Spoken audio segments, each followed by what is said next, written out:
Kabanata 14:31. May hiling ako. Natahimik si Cyrus matapos marinig ang mga salita ni Abby, dahil hindi niya akalain na banta siya ni Abby sa ganoong bagay. Abby, hindi ba kawili-wili para sa iyo na gawin ito?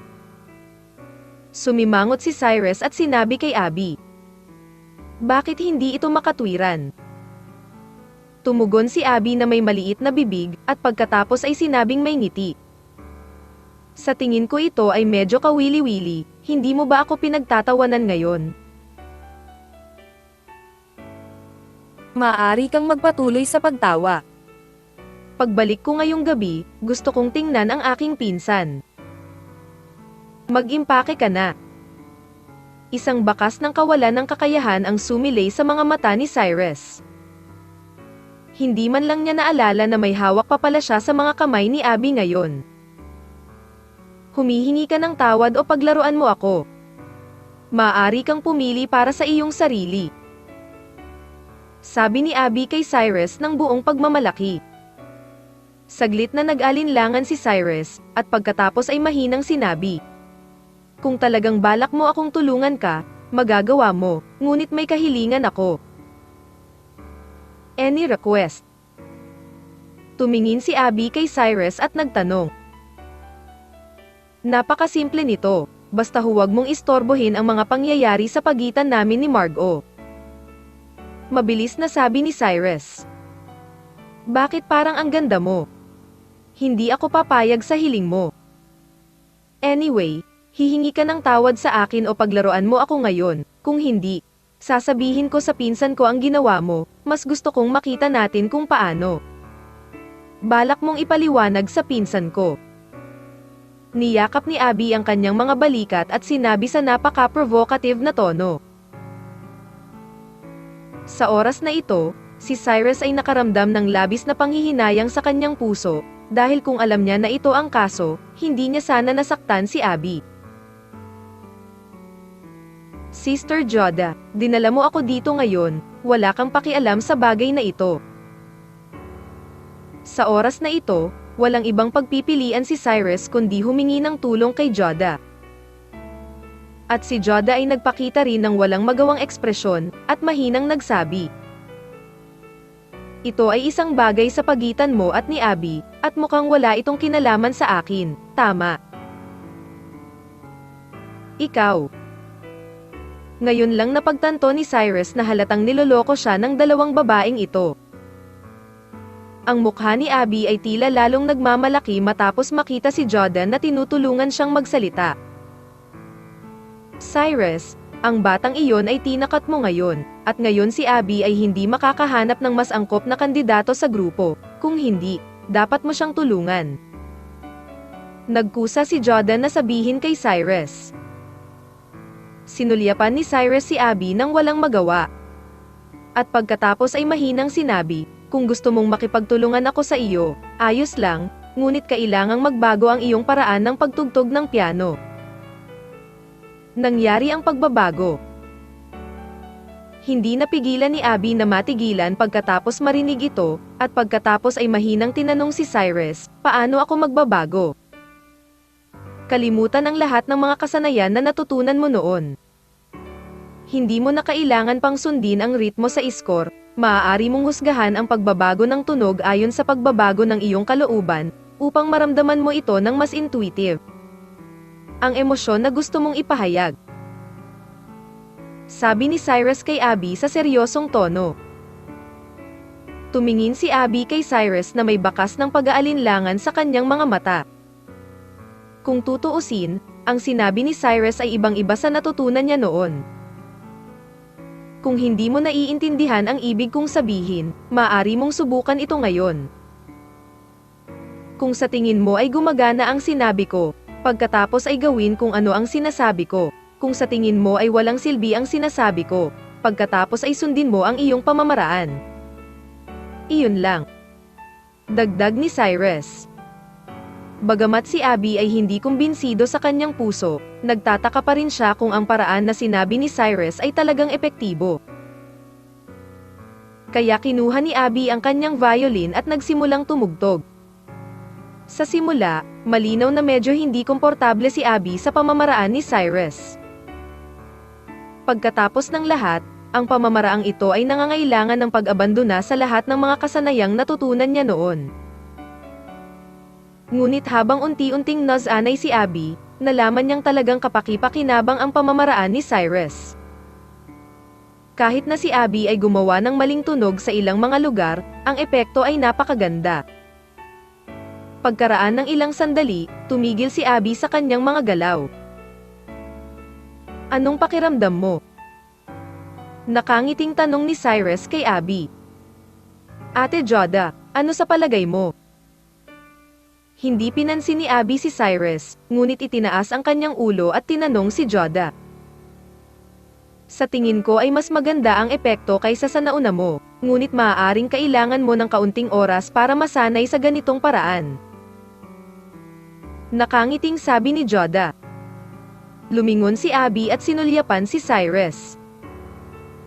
Bagamat hindi siya kumbinsido, ang mungkahi na ginawa ni Cyrus ay lubhang kapaki-pakinabang anuman ang mangyari, kaya natural na hindi na nagpatuloy si Abby na magsalita pa. Abby, balak mo bang makipagtulungan sa young Master de la Cruz na ito? Si Teacher Chin ang nagkusa na tanungin si Abby. Oo, si Narciso ay natakot sa kanya, at wala na akong ibang pagpipilian ngayon. Matigas na sabi ni Abby. Bueno, dahil nakahanap ka na ng angkop na kandidato, hindi ko na kailangan pang tulungan kang maghanap ng ibang kandidato. Masayang ngumiti si Teacher Chin, at pagkatapos ay nagpatuloy. Abby, ang ensemble ninyo ni Mr. De la Cruz ay ang unang programa ng ating medical university. Napakahalaga ng programang ito, kaya dapat kayong dalawa ay gumanap ng mahusay. Yung unang lumitaw. Gulat na sabi ni Cyrus. Oo. Pagtapos ninyong dalawa tumugtog, magsasalita sa entablado ang principal ng ating Salisbury Medical University. Tapos magpe-perform ang ibang estudyante, kaya napakahalaga ng programa ninyo, at napakahalaga din ng principal iyong programa. Pansinin mo, ilang beses ko na akong tinanong. Bahagyang tumango si Teacher Chin. At lumingon si Cyrus kay Abby at nakangiting sinabi. Kung gayon, tila kailangan mong magsanay ng husto sa mga araw na ito. Anong ibig mong sabihin? Sumigaw si Abby sa kawalan ng kasiyahan. You know what I mean by yourself. Anyway, I don't have any pressure.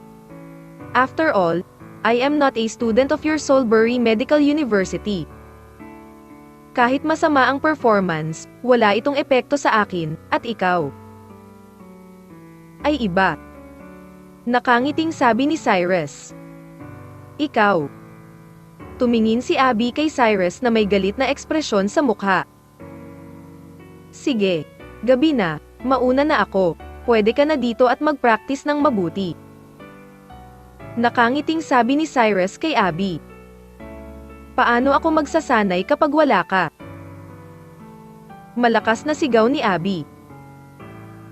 Wala pa bang kapatid na Jode dito para samahan ka?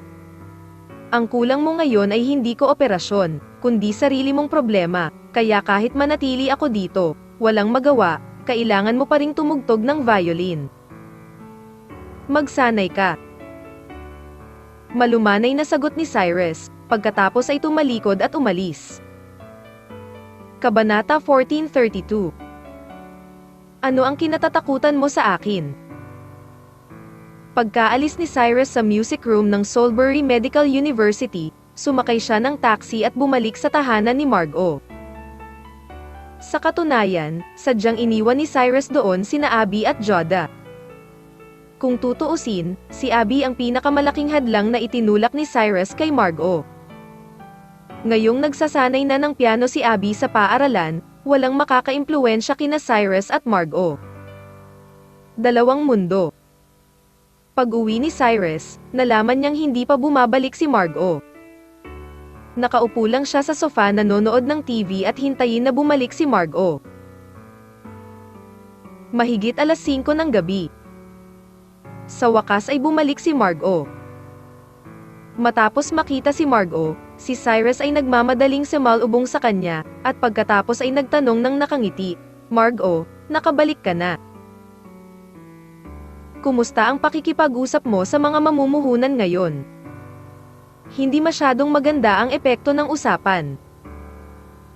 Sinipa ni Margot ang kanyang mataas na takong at sinabing may dismayadong ekspresyon. "Masyadong bulag ang mga investors na yan, di ba?"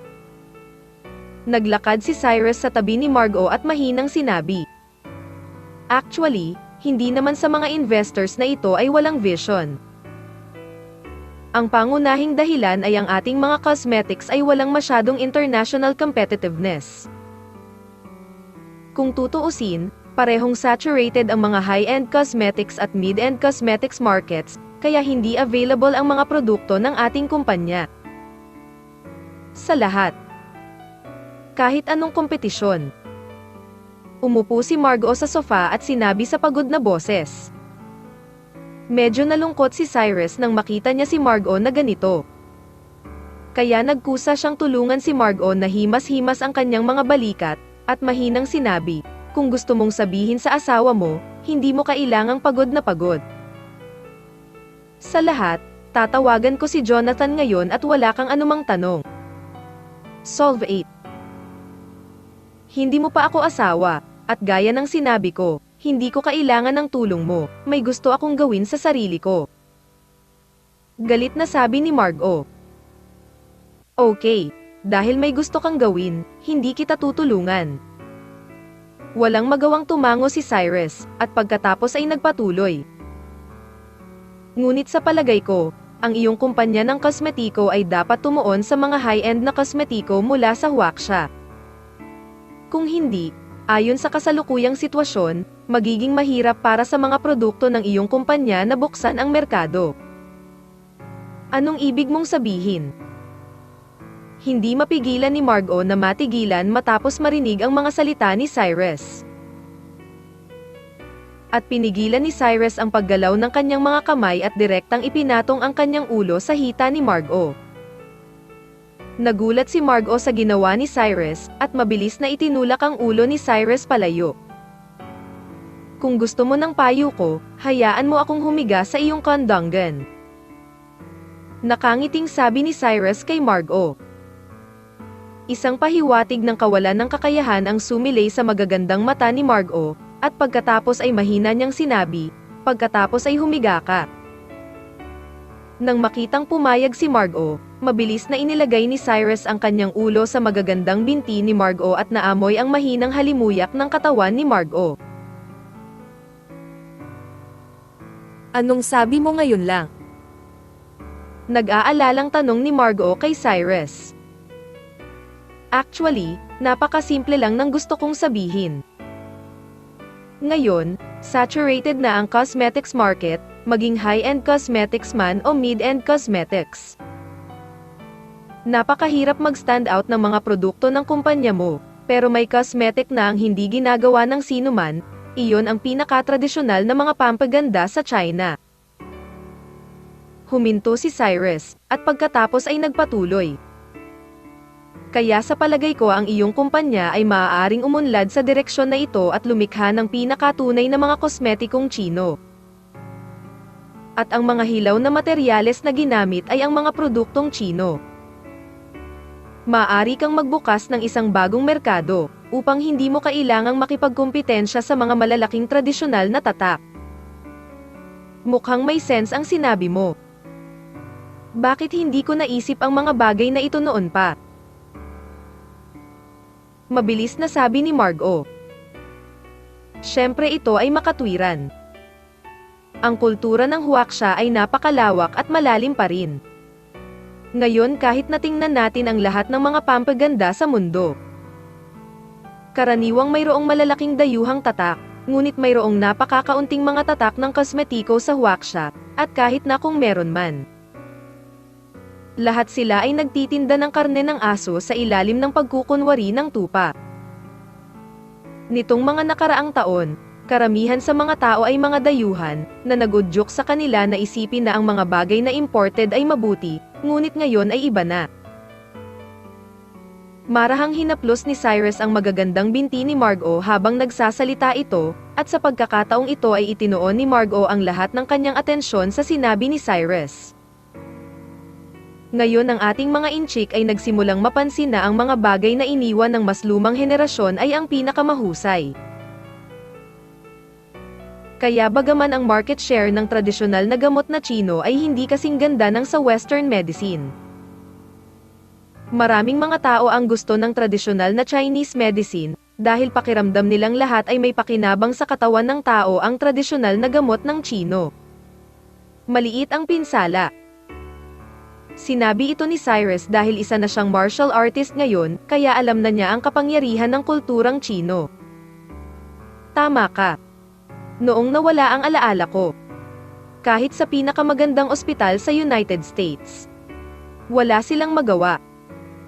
At sinabi pa nila na hinding-hindi ko na maibabalik ang alaala ko sa buhay ko.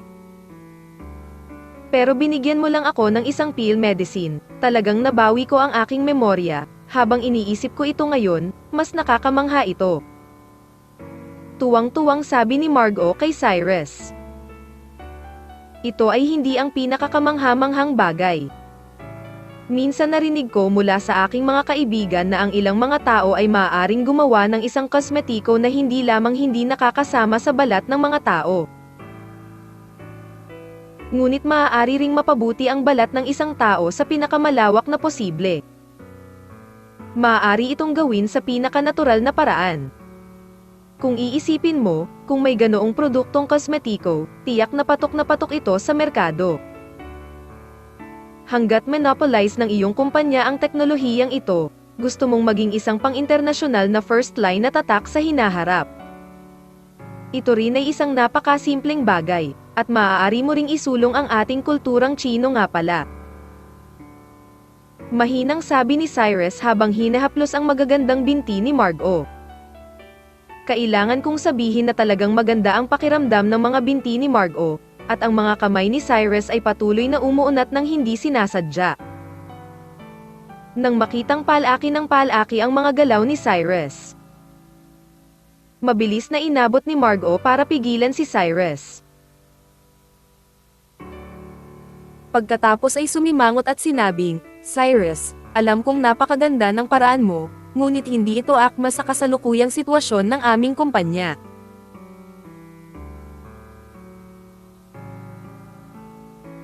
Sa sandaling umunlad ka sa direksyong ito, natural na ito ang pinakamahusay na magtagumpay, ngunit kung mabago ka, maaaring wala itong halaga.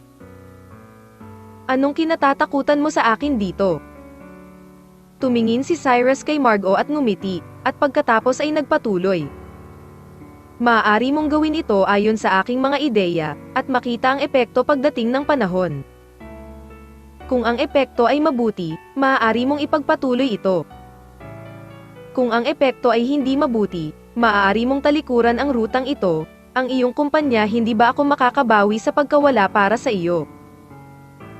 Sabi ko hindi ko kailangan ng tulong mo. Diretso ang tingin ni Margot kay Cyrus. Kabanata 1433. Bumalik ka sa ganitong oras. You are my fiancé, anong masama kung tulungan kita? Humiga si Cyrus sa magagandang binti ni Margot at walang magawa. Ayoko lang na tulungan mo ako, may gusto akong gawin sa sarili ko. Mahinang sagot ni Margot habang iniisip ang sinabi ni Cyrus kanina lang. Kung gayon hayaan ang sinabi ko na walang kabuluhan. Medyo naiinis na sabi ni Cyrus. It's not in vain. I think your method is really good. I'm going to discuss it with the shareholders tomorrow. By the way, I will test the views of the investors. Kung walang problema, I can try it. Panipi.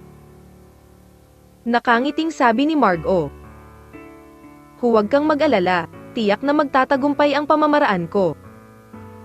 Nakangiting sumagot si Cyrus, at pagkatapos ay nagpatuloy. Dahil nalutas na ang iyong usapin, hindi ba dapat tulungan mo rin akong lutasin ang akin? problema mo. Matapos marinig ang mga salita ni Cyrus, hindi mapigilan ni Margot na tumahimik sandali, at ang ekspresyon sa kanyang mukha ay tila medyo naguguluhan. Ngayon, si Margot ay nagdaos ng isang pulong sa kumpanya sa isang buong araw. Kaya sa oras na ito, siya ay nakasuot ng puting uniforme ng OL. Ang kambal na taluktok sa kanyang dibdib ay matayog, at ang kanyang payat at patas na mga binti ay abnormal na tuwid, at Cyrus ay patuloy na hinaharas siya ngayon. Margot, kaya medyo hindi na siya nakatiis sa oras na ito. Yan ang hindi natapos sa ating dalawa kagabi. Bulong ni Cyrus sa tenga ni Margot. Bakit mo iniisip ang mga bagay na ito sa iyong ulo? Hindi mapigilan ni Margot na mamula nang marinig niya ang mga salita ni Cyrus, parang hinog na peach. Nang makita ang mapanlokong anyo ni Margot, lalong hindi napigilan ni Cyrus ang kanyang sarili. Itinulak niya si Margot sa sofa, at pagkatapos ay tumakbo patungo sa maselang pulang labi ni Margot at hinalikan siya. Sa simula, maaaring nahirapan si Margot, ngunit sa lalong madaling panahon nagsimula siyang makipagtulungan kay Cyrus ng aktibo, ang kanilang mga dila ay naghahabol, naghalikan, at tumugon. Ang kanang kamay ni Cyrus ay tumakbo patungo sa kamisete ni Margot at hinawakan ito. Pagkalipas ng ilang segundo, sa wakas ay hinubad ni Cyrus ang jacket at kamisete ni Margot. Nang maghuhubad na si Cyrus ng kanyang damit, muling tumunog ang doorbell. Si Cyrus, na nakarinig ng doorbell, ay agad na bumagsak, at agad na nagising ang malabong mga mata ni Margot. Tinulak niya si Cyrus, at pagkatapos ay sinabi kay Cyrus habang inaayos ang kanyang mga damit. Cyrus, bumalik na si Abby. Abby, bakit lagi siyang bumabalik sa ganitong oras? Sa oras na ito, papatay na ng tao si Cyrus. Saan ka pa ginagawa? Bilisan mo, buksan mo yung pinto. Walang magawang sumigaw si Margot matapos makita si Cyrus na nakaupo nang hindi gumagalaw. Huminga ng malalim si Cyrus, at saka naglakad patungo sa pinto ng villa. Pagkatapos buksan ang pinto, nalaman ni Cyrus na si Abby ang nakatayo sa labas ng pinto. Hindi ka nagpraktis ng piano sa school, anong ginagawa mo dito? Kinagat ni Cyrus ang kanyang mga ngipin at galit na sinigawan si Abby. Dapat umalis na ang pinsan ko sa trabaho, di ba? Nag-aalala ako na baka may gawin kang masama sa pinsan ko, at bumalik na rin si Ate Joda. Nakakatamad para sa akin na mag-isa sa music room, kaya kinuha ko ang violin. Bumalik na ako at magpa-practice ako sa bahay. Para kung may mali man sa akin, may turo mo rin sa akin. Habang nagsasalita, inalog ni Abby ang kanyang violin kay Cyrus. Ituro mo ang kapatid mo. Hindi napigilan ni Cyrus na magmura sa kanyang puso, ngunit wala siyang sinabi. Tanging nakikita niya si Abby na naglalakad papasok sa villa na may luha sa kanyang mga mata. Abby, bumalik ka na. Inayos din ni Margot ang kanyang mga damit sa oras na ito, at sinigawan si Abby nang nakangiti. Oo, pinsan, sa loob ng 3 araw ay magkakasamang selebrasyon na ng ating Salisbury City University. Gusto kong makipag-ensemble kay Cyrus. Pinsan, dumalo ka rin. Umupo si Abby sa tabi ni Margot at nakangiting sinabi. Cyrus, gusto mong makipaglaro kay Abby? Lumingon si Margot kay Cyrus at nagtatakang nagtanong. Kailangan niya akong pilitin na makipaglaro sa kanya, kung hindi, hindi ako pupunta sa anumang pinagsamang pagdiriwang ng paaralan. Walang ekspresyong sabi ni Cyrus. Bakit naman kita pinilit na pumunta?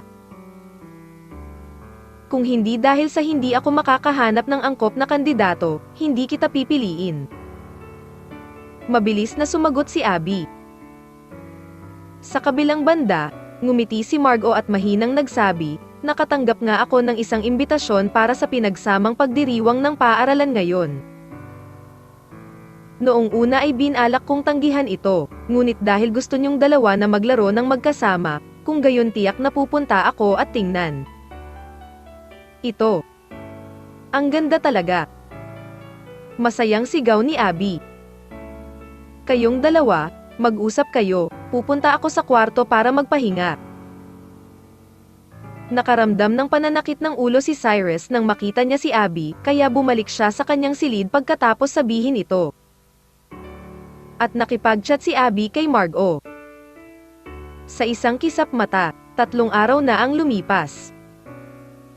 Sa loob ng 3 araw na ito, si Abby ay karaniwang sumusunod sa panig ni Margot araw-araw, hindi man lang binibigyan ng pagkakataon si Cyrus. Pinapanood ni Cyrus si Margot na nakalawit sa kanyang harapan araw-araw, ngunit wala siyang magawa, at ang puso ni Cyrus ay gumuho ng husto. Sa wakas ay nagkaroon ng oras si Cyrus na pumunta sa lungsod ng Salisbury, ngunit sa huli ay wala siyang ginawa, at ang problema ay hindi dahil ayaw ni Margot, ngunit ayaw ng pinsan ni Margot. Naramdaman ni Cyrus na talagang malas siya. Abby, baka hindi ako makadalo sa joint celebration ng school ngayon. Sabi ni Margot kay Abby habang nagme-makeup. Bakit? Si Abby ay naglabas ng puting damit mula sa aparador, tumayo sa harap ng salamin at maingat na tumingin, na may napakasiyahang ekspresyon sa kanyang mukha. Pupunta ako sa UK ngayon, at ang isang British na mamumuhunan ay lubhang interesado sa huwaksya tradisyonal na mga pampaganda ng aming kumpanya. Sa tingin ko ito ay isang napakataas na pagkakataon, kaya hindi ko ito maaaring palampasin. Mahinang paliwanag ni Margot. Margot, aalis ka na naman.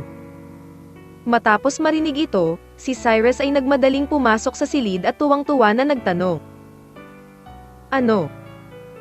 Si Abby, na nagpaplano lang na magpalit ng damit, ay napasigaw nang makita niya si Cyrus na nagmamadaling pumasok.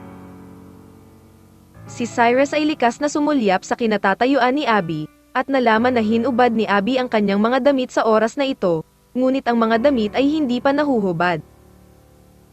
Sorry, hindi ko alam na nagpapalit ka ng damit sa loob. Medyo nahihiyang sabi ni Cyrus kay Abby. Lumabas ka, umalis ka dito dali. Sumigaw si Abby sa paraang nakakadurog ng puso. Walang choice si Cyrus kundi tumalikod at lumabas ng kwarto ni Margot, at sa kamahinang bamulong, parang may gustong makakita sa iyo. Kabanata 1434. Pagdiriwang sa paaralan.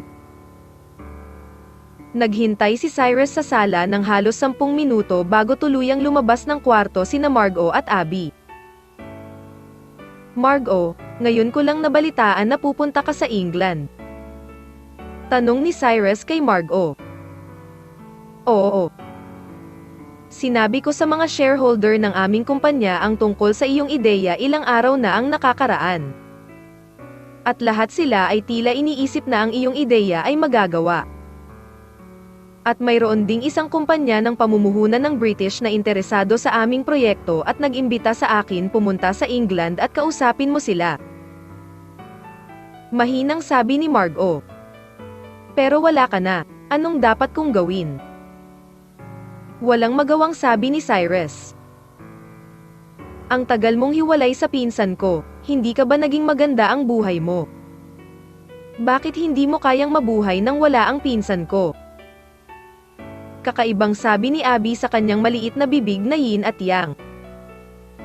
Huwag kang makialam kapag nagsasalita ang Panginoon. Sumimangot si Cyrus at napag-alitan, at pagkatapos ay nagpatuloy. Margot, napunta ako sa Salisbury City dahil sa iyo. Kung aalis ka, ano ang silbi ko dito? Then you can go back to Bihang City. Di ba sabi mo may balak kang bumalik ilang araw na ang nakalipas?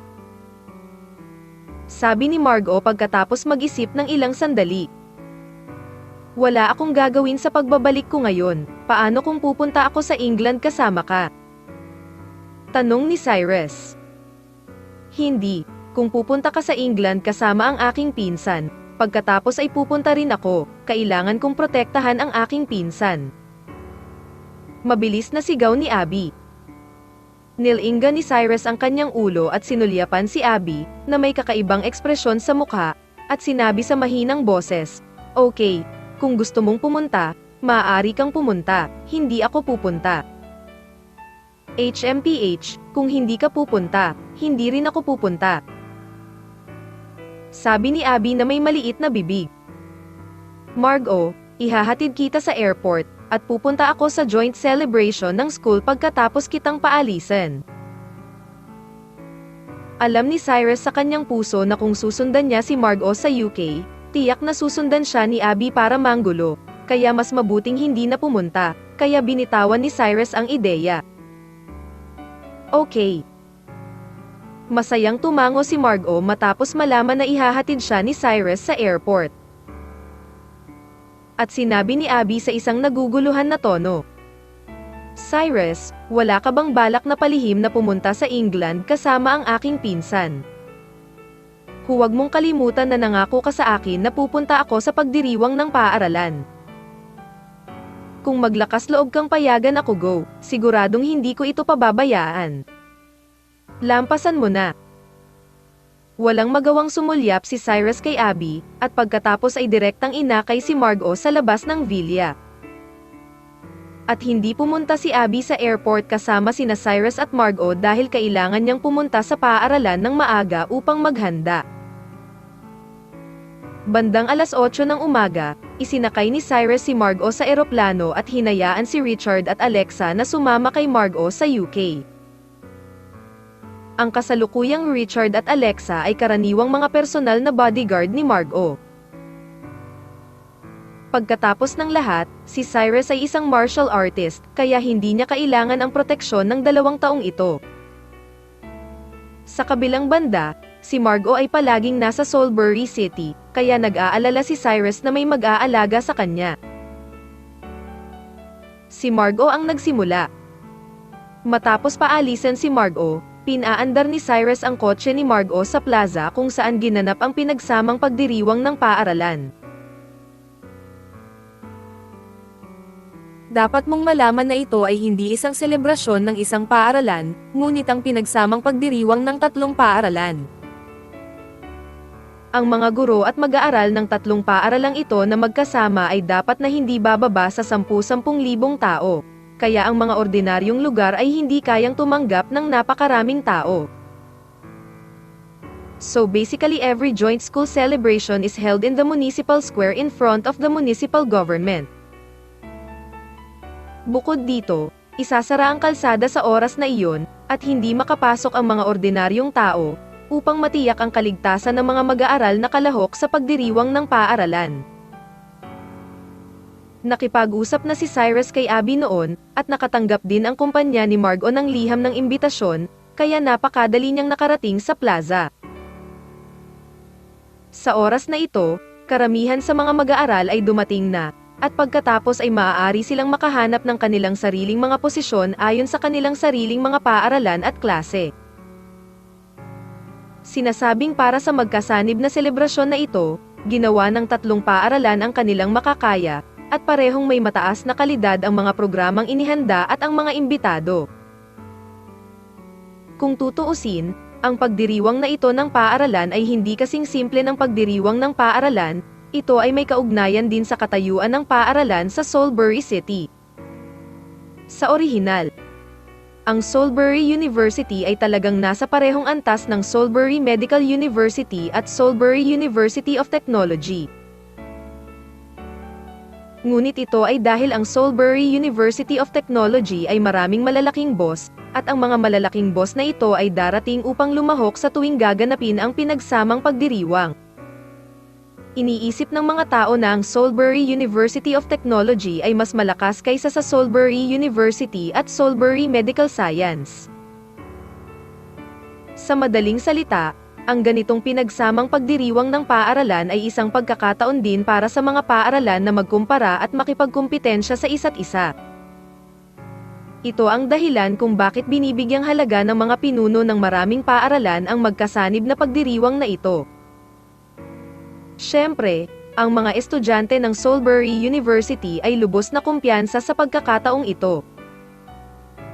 Ang dahilan ay napakasimple. Ngunit alam ng lahat sa Soulbury City na si Cyrus ay isang estudyante ng Soulbury University, at ito lamang ay sapat na para sa iba pang 2 paaralan upang tingnan. Sayang lang at hindi inimbitahan ng Soulbury University si Cyrus bilang guest para dumalo this time. Dahil ang mga pinuno ng Soulbury University ay walang impormasyon sa pakikipag-ugnayan ni Cyrus. Tanging sina Liam at Ryan lamang ang maaaring makipag-ugnayan kay Cyrus sa buong Soulbury University. Ngunit ni isa sa kanila ay hindi makakahanap ng Cyrus dahil pareho nilang kilala si Cyrus. Alalahanin tungkol sa isyong ito. Ang bagay na ito sa publisidad ay palaging napakasalungat. Matapos makuha ni Cyrus ang kotse sa maayos na kondisyon, nakita niya ang lokasyon ng Soulbury University. Para maiwasan ang maling pagpasok ng isang tao kay Cyrus, espesyal ding nagdala si Cyrus ng sombrero at salaming pang-araw. Dahil napakaraming tao sa pinangyarihan, natagalan si Cyrus upang mahanap sina Liam at Ryan. "Kuya, bakit ka nandito?" Ang tanong ni Liam kay Cyrus. "Oo, kung alam ko lang na nandito ka, ibibigay ko na sa principal ang contact information mo. Ilang beses na akong kinausap ng principal at hiniling na i-contact kita, pero lahat sila tinanggihan ko." Mabilis ding sumunod si Ryan.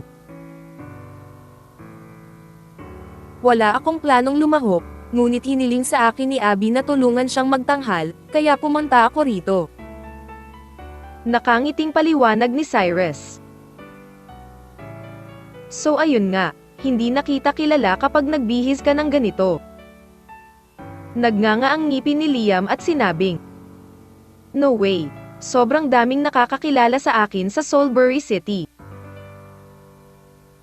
Kung ipapaalam ko sa mga taong iyon na nandito ako, siguradong mumultuhin nila ako, kaya nagbihis na lang ako." Casual na sagot ni Cyrus, at pagkatapos ay saglit na tumingin sa mga estudyante sa klase. Karamihan sa mga estudyanteng ito ay hindi nagbabago. Nang makita ang mga taong ito, hindi naiwasang alalahanin ni Cyrus ang nangyari sa kanya sa Soulbury University. Marahil ang malaking bahagi ng mga estudyanteng ito ay nambubuli kay Cyrus, at ngayon ay wala sa mood si Cyrus na pakialaman ang mga bagay na iyon sa mga taong ito. Kabanata 1435. Ang kasikatan ng terorismo. Nagtago si Cyrus sa mga estudyante ng Soulbury University na may salaming pang-araw at sombrero. Dahil hindi naman kakaiba si Cyrus, walang nakakilala sa kanya. Nakipag-chat sina Liam at Ryan kay Cyrus. Jingle bell. Magsisimula pa lang ang joint school celebration, biglang tumunog ang cellphone ni Cyrus. Kinuha ni Cyrus ang kanyang mobile phone at sinilip ito at nakitang si Abby pala ang tawag, kaya ikinonekta niya ang tawag. "Hey! Cyrus, nasaan ka na? Nakarating ka na ba dito?" Nag-aalalang tanong ni Abby. "Nandito na ako sa plaza, nakikipag-chat sa kaibigan ko." Nakangiting sabi ni Cyrus. "Kuya, ang tagal na. Nasa mood ka pa ring makipag-chat sa iba, pumunta ka agad sa backstage, maghanda na tayo," sigaw ni Abby sa sobrang basag na tono. "May kailangan pa ba akong paghandaan para sa ganitong bagay?" Mahinang sabi ni Cyrus. "Tayong dalawa ang unang magpe-perform sa stage. Siyempre, kailangan nating maghanda. Ako ngayon ang dressing room sa backstage. Halika na dali." Nagmamadaling sabi ni Abby. "Okay, I see, pupunta ako ngayon." Sumang-ayon si Cyrus, at pagkatapos ay ibinaba ang telepono. Matapos ibaba ang telepono, humiwalay si Cyrus kina Liam at Ryan, at pagkatapos ay tumakbo sa lokasyon ng Soulbury Medical University. Sa daan, nakilala ni Cyrus ang maraming taong kilala niya sa Soulbury University, ngunit wala ni isa sa kanila ang nakakilala kay Cyrus.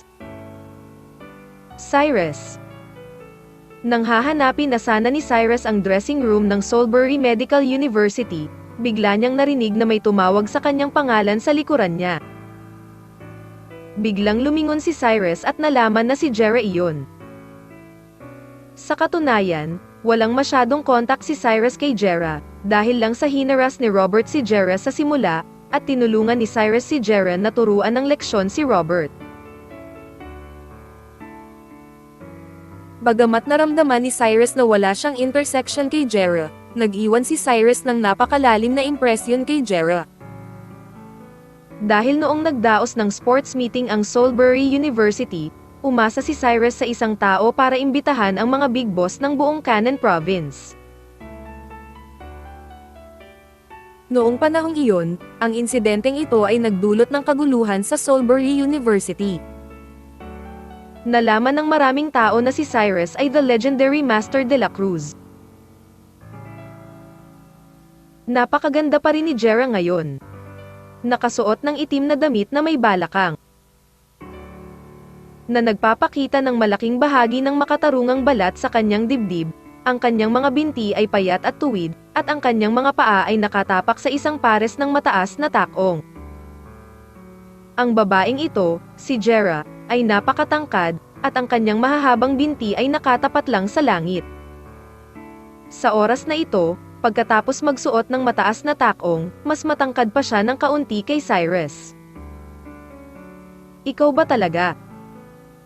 Matapos makita ni Jera si Cyrus na lumingon sa likod, natitiyak niyang hindi siya umamin ng maling tao.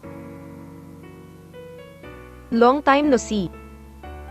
Nakangiting sabi ni Cyrus kay Jera. Bakit ganito pa rin ang suot mo? Tanong ni Jera na may pagdududa. Ano pa kaya? Ngayon alam na ng lahat ng estudyante sa Salisbury University na ako si Young Master de la Cruz. Natakot ako na maging magalang ang mga taong ito sa akin, kaya nagbihis na ako. Paliwanag ni Cyrus na may bahagyang walang magawang ekspresyon. So ito Bahagyang ngumiti si Jera, pagkatapos ay ibinuka ang kanyang bibig at binalak na kausapin si Cyrus. Jera, bilisan mo, papunta na tayo sa stage. Sa sandaling ito, isang batang babae ang sumigaw kay Jera. Cyrus, may show pa ako dyan, hindi ko muna sasabihin sa'yo. Nagmamadaling sabi ni Jera. Okay, tara na. Bahagyang tumango si Cyrus. Pagkatapos mag-alinlangan ng ilang sandali, tumalikod si Jera at umalis, at natagpuan din ni Cyrus si Abby sa dressing room ng Salisbury Medical University. Noong una, binalak ni Abby na hilingin sa makeup artist na lagyan ng makeup si Cyrus, ngunit pinilit ni Cyrus na magsuot ng sunglasses at sombrero sa entablado, kung hindi, hindi siya gaganap. Sa huli, magagawa lang ni Abby ang gusto ni Cyrus. Makalipas ang mahigit 10 minuto, umakyat sa stage ang dalawang host. Ang dalawang host ay isang lalaki at isang babae. Ang lalaki ay gwapo, at ang babae ay napakaganda rin. Kinakatawan din ng paglabas ng dalawang host ang opisyal na pagsisimula ng joint school celebration. Pinanood ni Cyrus ang dalawang host na nag-uusap sa entablado, at hindi niya maiwasang isipin si Vera, dahil kung nasa Salisbury University pa si Vera, tiyak na si Vera lang ang nag-ho-host nito. Dahil napakaganda ni Vera, kaya niyang mag-isa ang ganitong okasyon, at walang lalaking kwalipikadong tumayo sa tabi ni Vera. Sayang naman at nag-resign ang teacher mo na si Vera mula sa Salisbury University, kung hindi, siguradong mag-ho-host siya. Si Abby ay pareho kay Cyrus sa oras na ito. Kilala mo talaga si Vera? Gulat na sabi ni Cyrus. What are you talking about? Sinong hindi nakakaalam na may magandang babae na nagngangalang Vera sa Salisbury University mo? Kinagat ni Abby ang kanyang mga labi at sumagot, at pagkatapos ay nagpatuloy. Hindi mo ba alam kung gaano karaming mga estudyante ang na-recruit ng iyong Salisbury University dahil kay Vera? Ngunit ang mga estudyanteng ito ay kusang loob na umalis pagkatapos malaman na si Vera ay nagbitiw. Hindi ko akalain na sobrang nakakakilabot ang alindog ni Vera. Nagpout si Cyrus at gulat na sabi, "Mukhang minamaliit mo ang impluwensya ng isang magandang guro." Kamakailan ay nakahanap ang ating paaralan ng ilang napakagandang babaeng guro, ngunit tiyak na hindi sila maihahambing kay Vera. Sabi ni Abby sa mahinang boses. Hindi napigilan ni Cyrus na matawa pagkatapos marinig ito. Hindi niya inaasahan na gagamit ang mga paaralang ito ng anumang paraan para mag-recruit ng mga estudyante. Susunod. Inaanyayahan namin si President Zhang ng Salisbury University, President Wang ng University of Science and Technology, at President Sun ng Salisbury Medical University na magsalita sa entablado. Sa sandaling ito, biglang sumigaw ang host. Sabay-sabay na umakyat sa stage ang tatlong principal at nagsimulang magsalita ng maayos. Ang mga talumpati ng tatlong punong guro ay karaniwang walang silbi, at karamihan sa mga mag-aaral ay hindi makapagsalita. Makalipas ang halos isang oras, natapos na rin sa wakas ang talumpati ng tatlong principal. Sa oras na ito, karamihan sa mga mag-aaral ay natutulog na, at ang mga guro sa paaralan ay nagkunwaring hindi nakikita ang sitwasyong ito. Kung tutuusin, nakakatakot makinig sa pagsasalita ng isang principal. Sa mga oras na ito, tatlong principal pala ang magkasunod na nagsalita. Napakabuti para sa mga estudyanteng ito na hindi mag-collapse. Nang matapos ang tatlong punong guro sa kanilang mga talumpati, kinuha ng host ang mikropono sa entablado, at pagkatapos ay sinabing nakangiti. Susunod, hiniling namin kay Abby mula sa Medical University na dalhan ka ng kanta na Moonlight. Kailangan kong sabihin na ang kasikatan ni Abby ay nakakatakot pa rin. Matapos marinig ng lahat ang pangalan, sa isang iglap ay nagkaroon ng hiyawan. Tara na. Walang pakialam na sinabi ni Cyrus kay Abby. Habang nakatayo doon si Abby, ang ekspresyon sa kanyang mukha ay tila medyo kinakabahan. Kabanata 1436. Amy. Bagamat ang batang babae na si Abby ay karaniwang mukhang walang pakialam, ito ang unang pagkakataon na nagtanghal siya sa harap ng napakaraming tao, kaya tiyak na kinakabahan siya. Pero iba si Cyrus. Kung tutuusin, naranasan na ni Cyrus ang lahat ng uri ng unos at alon sa panahong ito, kaya wala talaga kay Cyrus ang ganitong okasyon. Siyempre, ang mas mahalagang punto ay nakasuot ng sunglasses at sombrero si Cyrus ngayon, kaya walang sino man sa mga estudyanteng naroroon ang makakilala kay Cyrus. Kahit na masama ito saglit, hindi nila alam kung sino ang tumutugtog ng piano. Ang tao ay si Cyrus. Ayos lang, relax ka lang. Nakangiting sabi ni Cyrus kay Abby. You don't mind wearing sunglasses and a hat. If I mess up this time, mapapahiya ako. Walang imik na sabi ni Abby. Tapos wala kang balak umakyat. Nakangiting tanong ni Cyrus. Matiim na tinitigan ni Abby si Cyrus, pagkatapos ay huminga ng malalim, at dirdiretsong naglakad papunta sa entablado. Sinundan ni Cyrus si Abby. Sa ilalim ng inaasahan ng lahat, dinala ni Abby si Cyrus sa entablado. Nang lumitaw si Abby sa paningin ng lahat, isang nakakabinging hiyawan ang sumabog mula sa field. Si Abby ay tiyak na maituturing na diyosa ng antas ng kagandahan ng paaralan sa Salisbury Medical University. At ang kasalukuyang pamilyang Suarez ay mas maunlad pa sa lungsod ng Salisbury, kaya ang kasikatan ni Abby ay nakakatakot pa rin. Marahang yumuko sina Cyrus at Abby patungo sa mga estudyante sa ibaba, at pagkatapos ay naglakad patungo sa piano. Ang ekspresyon sa mukha ni Abby ay tila medyo kinakabahan pa rin. Pagkaraang huminahon saglit, Bahagya siyang tumango kay Cyrus, na nagpapahiwatig na maaari nang magsimula si Cyrus. Mabagal na tumunog ang gumagalaw na tunog ng piano, at sumunod din ang tunog ng violin ni Abby. Sa oras na ito, ganap na sinunod ni Abby ang pamamaraan ni Cyrus, at direktang tinalikuran ang lahat ng kasanayang natutunan niya noon, at isinama ang lahat ng kanyang emosyon sa musika.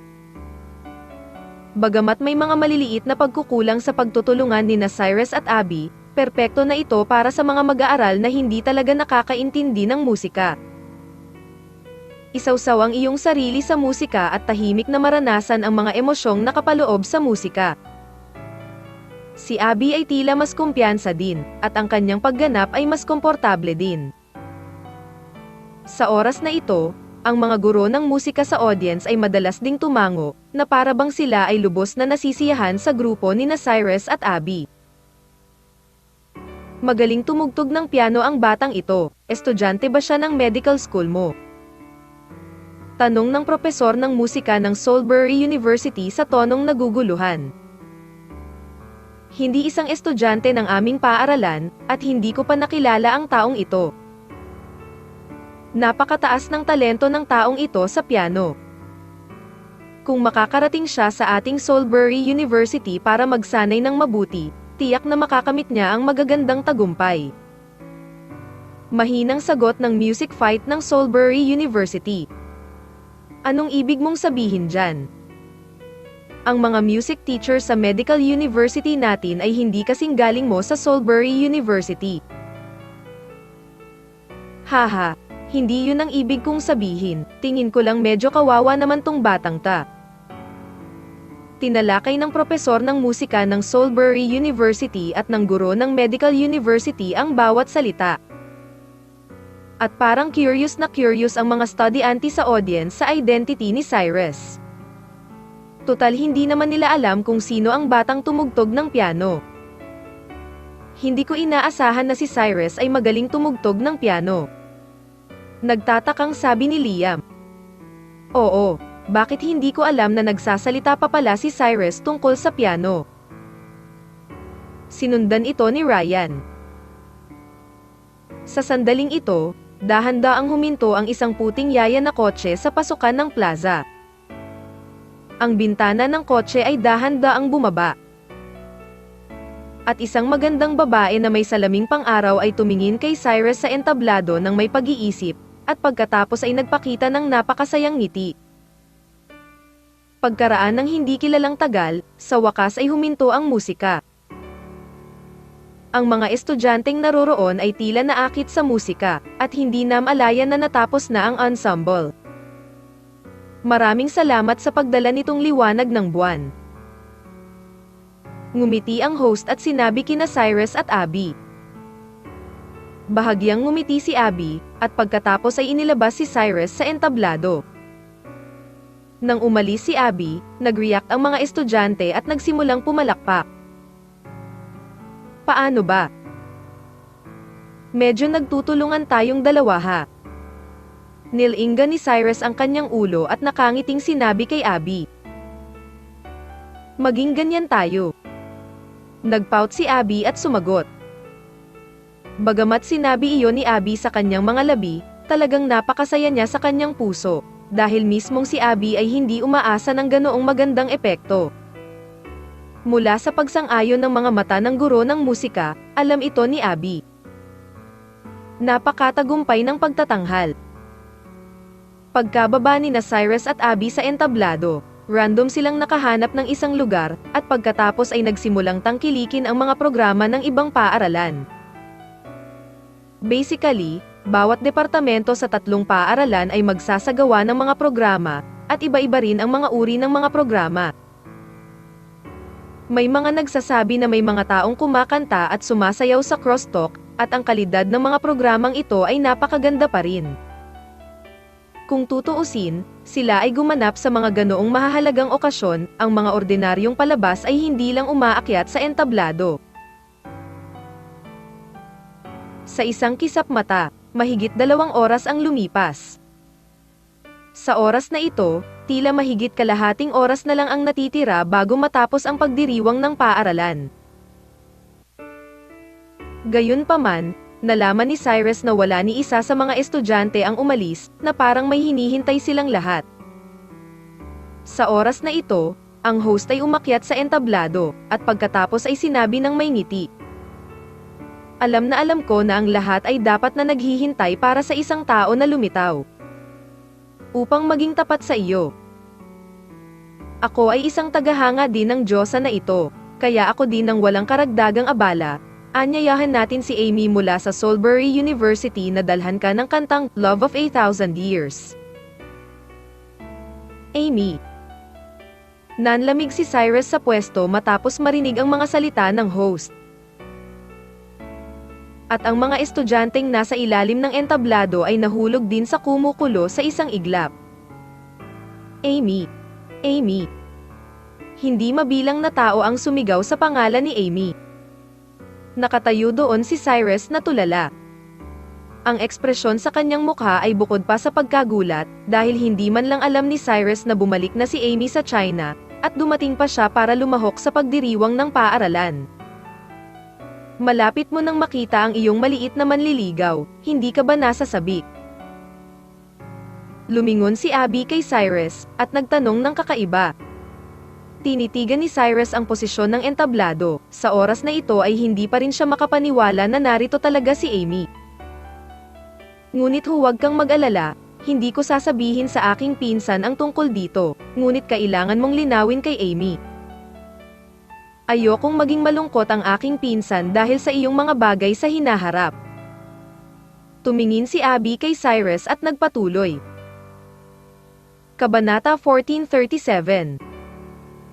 Nagkita muli ang dating magkaibigan. Matapos marinig ni Cyrus ang pangalan ni Amy, naramdaman niya na parang isang bolt mula sa asol, dahil ang kanyang relasyon kay Margot ay kagagaling lang, at bumalik si Amy sa oras na ito. Nang malaman ni Margot ang pagkakaroon ni Amy, talagang hindi alam ni Cyrus kung paano ipapaliwanag ang mga bagay na ito. Amy. Amy. Lahat ay sumigaw ng pangalan ni Amy na parang baliw. Pagkatapos ng lahat, si Amy ay dating isang malaking internet celebrity na may 10 milyong mga tagahanga, at ngayon ay lumahok na rin siya sa paggawa ng pelikula ng isang internasyonal na blockbuster. Kahit na ang dramang ito ay hindi na ipapalabas, ang Amy ay tiyak na maituturing na isang first-line star. Pagkatapos may palabas ang pelikula, maaaring mas tumaas pa ang kasikatan ni Amy. Naiintindihan din ni Cyrus kung bakit hindi pinili ng mga estudyanteng ito na umalis, dapat silang lahat ay naghihintay sa hitsura ni Amy. Pagkatapos ng hindi malamang tagal ng panahon, sa wakas ay umakyat si Amy sa entablado sa gitna ng mga tawag ng lahat. Tinitigan ni Cyrus ang posisyon ni Amy. Bagamat matagal na siyang hindi nagkita, nakilala pa rin ni Cyrus na ang babaeng ito ay si Amy. Napakaganda ng Amy ngayon, nakasuot ng maluwag na puting kamisete sa itaas na bahagi ng katawan at isang pares ng maong shorts sa ibabang bahagi ng katawan. Napakahaba ng kamiseta at direktang nakatikip sa maong shorts,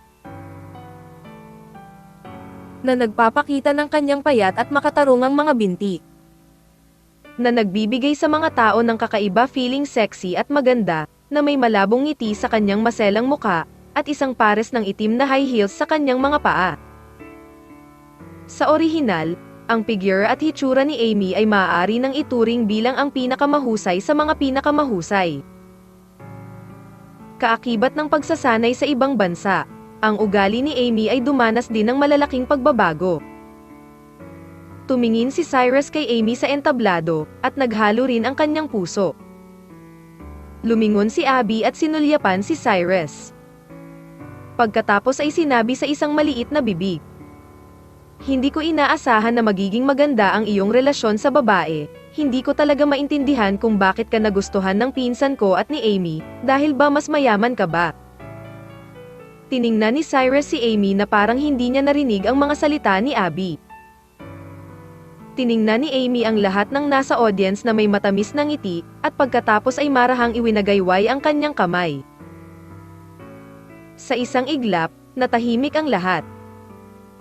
Hindi ko akalain na sa sobrang tagal kong nawala, naaalala pa rin ako ng lahat.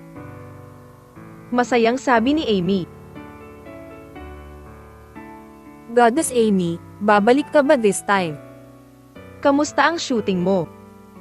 Oo, Diyosa Amy, miss na miss ka ng lahat. Malakas na naghiyawan ang mga tao.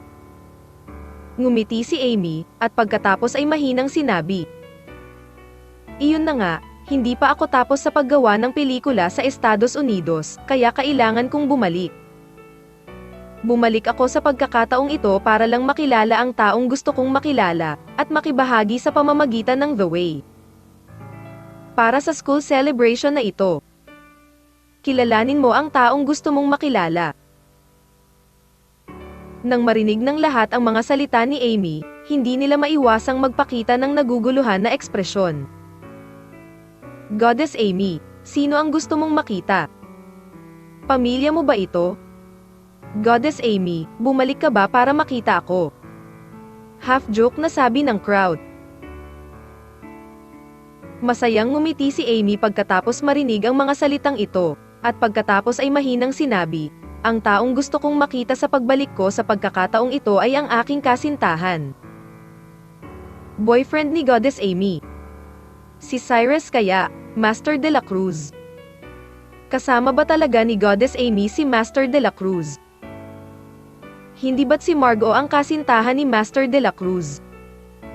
Normal lang para sa isang tulad ni Master de la Cruz na magkaroon ng maraming babae, tama ba? Tahimik na nag-uusap ang lahat. Dahil may ilang mga iskandalo sa pagitan ni Amy at Cyrus noon. Ngunit noong panahong iyon, inakala ng lahat na si Cyrus ay isang kawawang bata at hindi talaga kwalipikadong makasama si Amy, kaya walang nagseryoso dito. Nang maglaon, umalis si Amy sa Salisbury University, at umalis si Cyrus matapos ihayag ang kanyang pagkakakilanlan, kaya nakalimutan ito ng lahat. Sa oras na ito, pagkatapos sabihin ni Amy ang mga salitang ito, nagsimulang hulaan ng lahat kung sino ang boyfriend na tinutukoy ni Amy. Habang tinitingnan ni Cyrus ang posisyon ni Amy, alam niya na si Amy ay tiyak na dumating para sa kanyang sarili ngayon. Ngunit hindi alam ni Cyrus kung paano haharapin ang relasyon nila ni Amy. Hindi na nagsalita pa si Amy, at nagsimulang kumanta pagkatapos magsimula ang musika. Ang pagkanta ni Amy ay napakasaya pa rin, at lahat ay nagsimulang pahalagahan ito ng tahimik. Makalipas ang ilang minuto, dahan-daang huminto ang musika. Malumanay na yumuko si Amy sa lahat, at pagkatapos ay lumabas ng stage. Huminga ng malalim si Cyrus matapos makita si Amy na lumalabas ng stage, pagkatapos ay tumalikod at sinabi kay Abby, may gagawin ako, mauna na ako. Nag-alinlangan si Abby matapos marinig ang mga salita ni Cyrus, at bumulong, pupuntahan mo ba si Amy? Kabaitan. Tumango si Cyrus. Kung maglakas loob kang gumawa ng mali sa pinsan ko, hinding-hindi kita bibitawan. Kinagat ni Abby ang kanyang mga pilak ng ngipin at sinabi. Sinulyapan ni Cyrus si Abby nang walang magawa, pagkatapos ay dirdiretsong naglakad patungo sa labasan ng plaza. Nang dumating si Cyrus sa labasan ng plaza, nalaman niyang nakatayo na si Amy sa gilid ng kalsada at naghihintay sa kanya. Sa ilalim ng pag-iilaw ng mga street lamp, napakaganda at kaakit-akit ni Amy. Nang makita ni Amy si Cyrus, may kislap na pananabik sa kanyang mga mata, at bumuhos ang malakristal na luha sa kanyang magandang mga mata. Kung tutuusin, Sa pagkakataong ito, sa wakas ay nakita na niya ang gusto niyang makita. Karamihan. Tao. At nakatayo rin doon si Cyrus at tumingin kay Amy sa ilalim ng street lamp. Talagang ayaw ni Cyrus na saktan si Amy ngayon, ngunit alam din niya na kung hindi niya kakayanin ang lahat ng mga bagay na ito, hindi siya kwalipikadong makasama si Margot. Tawag. Huminga ng malalim si Cyrus at naglakad patungo kay Amy. At hindi na napigilan ni Amy ang kanyang emosyon sa oras na ito, at direktang tumakbo kay Cyrus na naka-high heels. Sumugod si Amy sa harap ni Cyrus, binuksan ang kanyang mga braso at niyakap ng mahigpit si Cyrus. Naamoy ni Cyrus ang mahinang halimuyak sa katawan ni Amy, at may bakas ng pag-aalinlangan sa kanyang mga mata. Parang kinilig na naman siya. Hindi niya alam kung paano kakausapin si Amy tungkol sa kanyang sarili. "Bumalik ka, bakit hindi mo sinabi sa akin?" Mahinang tanong ni Cyrus kay Amy. "I just want to give you a surprise." Paanong hindi ka magiging surprise? Masayang tumugon si Amy, at pagkatapos ay sinabing may kalokohan. "Sa wakas ay nakita, alam mo ba na iniisip kita bawat minuto at bawat segundo sa panahong ito? Namimiss mo ba ako?" "Ako." Nag-alinlangan si Cyrus. Dahan-daang itinaas ni Amy ang kanyang ulo at sumulyap kay Cyrus. Na parang may napansin siya sa mga mata ni Cyrus, likas niyang binitawan ang brasong nakahawak kay Cyrus, at mahinang sinabi, "Cyrus, ano ang problema mo?" Tawag. Huminga ng malalim si Cyrus at bumulong, "Amy, may sasabihin ako sa iyo." Kabanata 1438. Bakit ang bait mo? Hindi mapigilan ni Amy na matigilan matapos marinig ang mga salita ni Cyrus. Dahan-dahan niyang itinaas ang kanyang ulo at sumulyap kay Cyrus, na parang may nakita siya sa mga mata ni Cyrus. What a coincidence! May sasabihin ka talaga sa akin. Binitawan ni Amy si Cyrus at sinabing may pilit ng ngiti. May sasabihin ka rin ba sa akin? Natigilan sandali si Cyrus at nagtanong. "Oo, bumalik ako this time kasi may gusto akong sabihin sa'yo." Bahagyang tumango si Amy. "Ano bang problema mo? Sabihin mo muna." Tanong ni Cyrus. Yun si Cyrus. "Magtatayo ako ng isang entertainment company na magpapadali sa future development ko sa entertainment industry. Pero alam mo rin na although internet celebrity ako, wala talaga akong pera, kaya gusto kong humingi sa iyo ng pera." Tandang padamdam panipi. Mahinang sabi ni Amy. "Ilang pera ang kailangan mo?" Tanong ni Cyrus nang hindi nag-iisip. "Actually hindi masyado, 50 million is enough." May kakaibang tingin sa mga mata ni Amy, at pagkatapos ay kinagat niya ang kanyang labi at nagpatuloy. "Ngunit huwag kang mag-alala, hindi ko kinuha ang perang ito ng walang kabuluhan. Binigay mo sa akin ang perang ito, at tayong dalawa ay walang kabuluhan to do with each other anymore. Hinding-hindi ko naguguluhin ang buhay mo. At ituturing ko ang lahat ng bagay sa pagitan mo at sa akin bilang isang panaginip, at walang ikatlong tao ang makakaalam ng mga bagay na ito. Ano sa palagay mo?" "Amy, ikaw." Tinitigan ni Cyrus si Amy, ang ekspresyon sa kanyang mukha ay hindi lamang nabigla kundi nabigla din. Dahil hindi niya inaasahan na tatapusin ni Amy ang relasyon nilang dalawa sa ganoong paraan. At alam ni Cyrus sa kanyang puso na hindi naman talaga kailangan ni Amy ng pera, ginamit lang niya ang dahilan na ito para tiyakin si Cyrus. "Napakayaman mo, hindi ba't sobra-sobra na ang paghingi mo sa akin ng 50 milyon? Sabi ni Cyrus sa mahinang boses. "Mukhang sulit ang pera ko, di ba? May self-knowledge pa ako." Sa oras na ito, ang boses ni Amy ay nabulunan, at ang kanyang mga mata ay bahagyang namumula, ngunit sinubukan pa rin niyang pigilan ang kanyang sarili na huwag umiyak. Tawag. Huminga ng malalim si Cyrus at bumulong, "Amy, sa tingin ko ay mabuting babae ka, ayaw kitang maantala." "Okay, ngayong napag-usapan na natin ito, hindi na kailangang maging mapagkunwari sa akin. Nahulog ka sa aking kama sa isang kapritsyo, at ngayon ay umaasa ako sa aking katawan upang maibalik ang pera na kailangan ko, at ang dalawa of us don't owe each other. Everyone gets what they need, I don't think someone is right or wrong. Walang ekspresyong sinabi ni Amy. Tumingin si Cyrus kay Amy sa kanyang harapan, at alam niya sa kanyang puso na lahat ng sinabi ni Amy ay talagang para mas matikas na umalis si Cyrus. Kung hindi sinabi ni Amy ang mga ganoong salita, maaring determinado si Cyrus, ngunit pagkatapos sabihin ni Amy ang mga salitang ito, nalaman ni Cyrus na wala na talaga siyang paraan para patuloy na saktan si Amy. Napakatagal ng oras ni Amy upang makilala si Cyrus sa hindi kalayuan, ngunit ang sumalubong sa kanya ay naging ganoong eksena na hindi patas kay Amy. Kung tutuusin, baka si Cyrus lang ang may kasalanan. Ang pagkakamali ni Cyrus ay ang buhay ni Amy ay hindi dapat abalahin. 5 milyon, tandaan na pindutin ang aking account. Mahinang sabi ni Amy kay Cyrus. Nakita ko. Halos magnagot ang ngipin ni Cyrus at sinabi ang pangungusap na ito.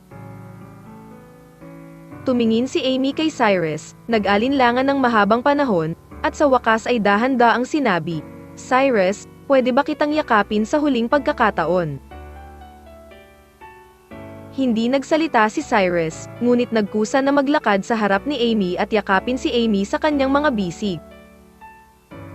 Nang si Amy ay yakapin ni Cyrus, sa wakas ay hindi na niya napigilan ang kanyang emosyon, tumulo ang mga luha sa kanyang mga mata, at ang kanyang katawan ay patuloy na nanginginig. Bakit ba ang bait mo palagi? Kinagat ni Cyrus ang kanyang mga ngipin at nagtanong sa mahinang boses. Akala ko noon, kung matino ako, kaya kung manatili sa tabi mo palagi, pero hindi ko inaasahan na sa huli ay wala pa akong qualifications para maging manliligaw mo, at ayoko. Be so sensible, pero paano kung hindi ako matino?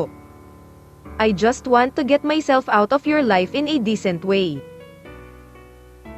Matapos itong sabihin ni Amy, marahan niyang itinulak si Cyrus, pagkatapos ay tumalikod at tumakbo sa malayo. Nakatayo si Cyrus sa parehong lugar na may mapurol na mga mata. Bagamat ayaw niyang umalis si Amy, may boses sa kanyang puso na nagsasabi sa kanya na tama na gawin iyon. Inamin ni Cyrus na hindi siya mabuting tao, ngunit kung talagang naabot mo ang posisyon ni Cyrus, kapag napapaligiran ka ng lahat ng uri ng kagandahan araw-araw, ilang tao ang kayang mag-isa? Dapat maraming tao ang hindi kayang gawin ito, di ba? Ginagawa ito ngayon ni Cyrus para lang maiwasang masaktan sina Margot at Amy. At napaiyak si Amy sa sandaling lumingon siya, hindi niya akalain na haantong sa ganito. Bagamat laging alam ni Amy na may kasintahang si Cyrus, wala siyang pakialam sa mga bagay na ito. Ni hindi niya gustong ipaglaban ang titulo.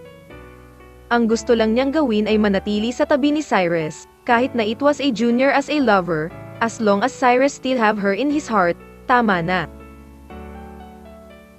Ngunit hindi naisip ni Amy na nawalan siya ng kwalifikasyon para maging manliligaw ngayon. Pagkaraan ng hindi malamang tagal, nakita ni Cyrus na nawala ang likod ni Amy. Gayunpaman, si Cyrus ay tumalikod ng walang magawa at nagplanong pumunta sa paliparan. Pagkatapos ng lahat, si Margot ay wala na sa lungsod ng Salisbury, at magiging walang saysay na manatili siya rito. Naglakad si Cyrus sa kalsada sa layong halos 5 o 6 na raang metro. Sa oras na ito, ang larawan nila ni Amy ay patuloy na kumikislap sa kanyang isipan. Drip drip. Sa sandaling ito, biglang naalala ni Cyrus ang isang tunog ng sipol sa kanyang likuran. Lumingon si Cyrus at nakitang si Abby ang nagmamaneho sa likuran niya. Tapos na ba? Mahinang tanong ni Abby kay Cyrus. Hindi pinansin ni Cyrus si Abby. Paano mo ipapamukha na may nasaktan ka sa sarili mong mga pagkakamali?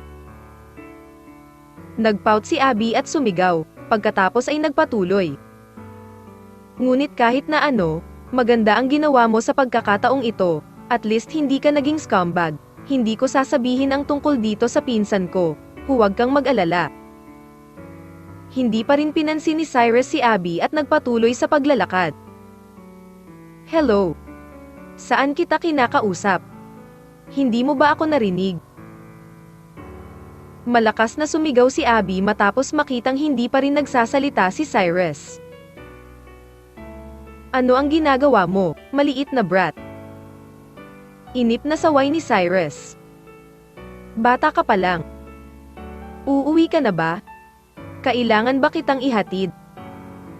Alam ni Abby na masama ang loob ni Cyrus ngayon, kaya hindi siya nakipagtalo kay Cyrus. Ihatid mo ako sa airport. Matapos mag-alinlangan sandali ni Cyrus, sinabi niya sa mahinang boses. Kabanata 1439. Nabigo ang plano. Alam ni Cyrus na wala siyang gagawin sa lungsod ng Soulbury. Kaya't hiniling niya kay Abby na magmaneho papunta sa paliparan, at pagkatapos ay bumili ng tiket papuntang Bihang City ng gabing iyon. Maraming bagay ang nasa harap ni Cyrus. Kung walang paraan para makipag-ugnayan kay Francis. Ang taong namamahala sa pilak na mga ngalakal sa lalawigan ng Tianyuan, kung gayon si Cyrus ay hindi makakapag-imbestiga kung paano namatay ang kanyang mga magulang. Sa makatuwid, nilayon pa rin ni Cyrus na harapin muna ang mga bagay na ito, at pagkatapos ay isasaalang-alang kung paano haharapin ang mga taong iyon sa negosyo sa bangko sa susunod. Jingle Bell. Habang naghihintay si Cyrus ng flight, biglang tumunog ang telepono. Nalaman ni Cyrus na tumatawag si Jonathan, kaya sinagot niya ang telepono. Master de la Cruz, nabalitaan ko na bumalik ka na sa Soulbury City. Nagmamadaling tanong ni Jonathan. You're not well informed about this, di ba? Walang imik na sumagot si Cyrus, at pagkatapos ay nagpatuloy. Ilang araw na akong bumalik, at ngayon ay naghihintay ako ng flight, handang bumalik. Kakabalik ko lang ngayon, at kanina pa ako nag-iimbestiga ng project sa field. Tila medyo nahihiyang sabi ni Jonathan. Bumalik ako sa pagkakataong ito para lang samahan si Margot, at wala nang ibang gagawin, kaya hindi ko ito makikita kung hindi ko ito nakita. Nakangiting sabi ni Cyrus. Young Master de la Cruz, ayos lang kung wala kang gagawin. Mahinang tugon ni Jonathan matapos marinig ang mga salita ni Cyrus. Nga pala, makipag-ugnayan sa taong nasa panig ni Amy at bigyan ang account ni Amy ng 50 milyong pesos, kalimutan mo na ito, tumawag ng 500 milyon. Walang ekspresyong sabi ni Cyrus. Sige, naintindihan ko na. Sumang-ayon si Jonathan. Huminga ng malalim si Cyrus at ibinaba ang telepono. Ngayon ay wala nang paraan si Cyrus para makabawi kay Amy. Ang naiisip niya lang ngayon ay bigyan si Amy ng karagdagang pera. Bagamat si Amy ay maaaring hindi kapos sa pera, tila marami lang ang magagawa ni Cyrus ngayon. Naghintay si Cyrus ng halos 1 oras sa paglapit at tuluyang nakasakay sa eroplano. Pinatay ni Cyrus ang kanyang cellphone, pagkatapos ay ipinikit ang kanyang mga mata at nagpahinga. Alas 8 ng umaga kinabukasan, sa wakas ay dumating si Cyrus sa Bihang City. Pagkababa ng eroplano, agad na kinuha ni Cyrus ang kanyang mobile phone at binuksan ito. Matapos buksan ang telepono, nalaman ni Cyrus na may ilang mga tawag mula kay Margot. Alam ni Cyrus na si Margot ay may mahalagang bagay na hahanapin para sa kanyang sarili, kaya tinawagan niya ito pabalik. Margot, may mali ba sa pagtawag mo sa akin ng maraming beses? Tanong ni Cyrus sa mahinang boses. Cyrus, may nakilala akong grupo ng mga kidnapper kahapon. Mabilis na sabi ni Margot. Yung kidnapper. Matapos marinig ito, ang mga mata ni Cyrus ay kumislap sa gulat, at pagkatapos ay mabilis niyang sinabi. Kung gayon nasa panganib ka na ba ngayon? Huwag kang mag-alala, kasama sina Richard at Alexa, wala akong gagawin, gusto ko lang ipaalala sa iyo. Mabilis na sumagot si Margo. Ayos ka lang. Nagpakawalan ng mahabang buntong hininga si Cyrus nang marinig niya ang mga salita ni Margo. At pagkatapos ay nagpatuloy sa pagtatanong, ano ang nangyayari sa mga kidnapper na ito na nakatagpo mo? Hindi ko alam, pero ang mga kidnapper na ito ay pawang mga dayuhan. Mahinang sabi ni Margo. Ano, ibigay mo kay Richard ang telepono, sasabihin ko sa kanya. Sabi ni Cyrus sa mahinang boses. Okay, sandali. Bulong pabalik ni Margo, at pagkatapos ay ibinigay ang telepono kay Richard sa tabi niya. Richard, ano ang nangyayari sa mga kidnapper na ito na nakatagpo mo? Tanong ni Cyrus na nakakunot ang noo. Young Master de la Cruz, hindi mo kailangang mag-alala masyado. Ang mga kidnappers na ito ay dapat lahat ay ordinaryong kidnapper, hindi mga mandirigma. Napakadali kong nalutas ito. Mabagal na sabi ni Richard. Sigurado ka bang ordinaryong kidnapper lang? Tanong ni Cyrus. Dapat tiyak, kung tutuusin, kung ito ay isang mangangalakal na pilak, talagang imposibleng makahanap ng mga ordinaryong tao na kakidnap kay Miss Suarez. Sagot ni Richard. Tila bahagyang lumuwag ang ekspresyon ni Cyrus matapos marinig ang mga salita ni Richard. Kung tutuusin, ang pinakakinabahala ni Cyrus ngayon ay maaaring sasalakayin ng mga silver merchant si Margo.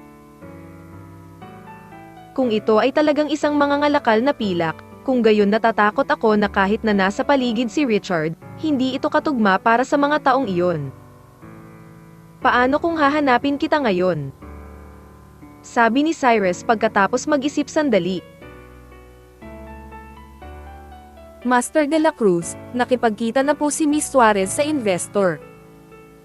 Originally, binalak po namin na manatili dito ng ilang araw pa, pero dahil dito, balak po naming bumalik ng maaga.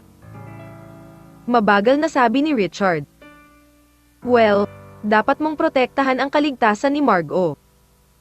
Sabi ni Cyrus sa seryosong tono.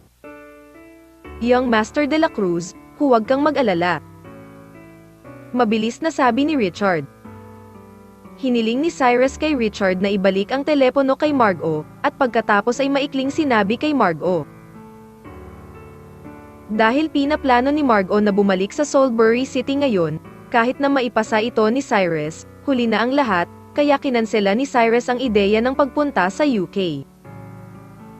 Pagkatapos tawagan si Margo, sumakay ng taxi si Cyrus at umuwi.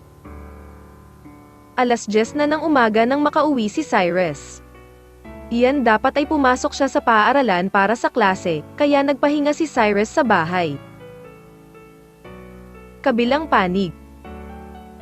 Sa loob ng isang pribadong club sa Bihang City. Umupo si Humphrey sa sofa na may madilim na ekspresyon, kasing pangit ng kanyang ekspresyon. Umupo si Clinton sa tapat ni Humphrey na may nerbiyos na ekspresyon sa kanyang mukha. Tinanong mo sa akin kung ano ang gagawin. Hindi mo ito kakayanin. Hiniling ko sa iyo na humanap ng ilang profesional na mamamatay tao para dukutin si Margo. Sa huli, gumawa ka ng mga bagay na ganito. Kinagat ni Humphrey ang kanyang mga ngipin at bumulong kay Clinton. Hindi ko alam na may bodyguard si Margo sa tabi niya, at napakalakas ng bodyguard niya, kaya nabigo ang plano. Sabi ni Clinton na walang magawa. Pinaplano kong samantalahin ang pagkakataong ito para harapin si Cyrus, ngunit ngayon ay nabigo ang lahat ng plano, at tiyak na magiging handa si Cyrus. Ano sa tingin mo ang dapat gawin?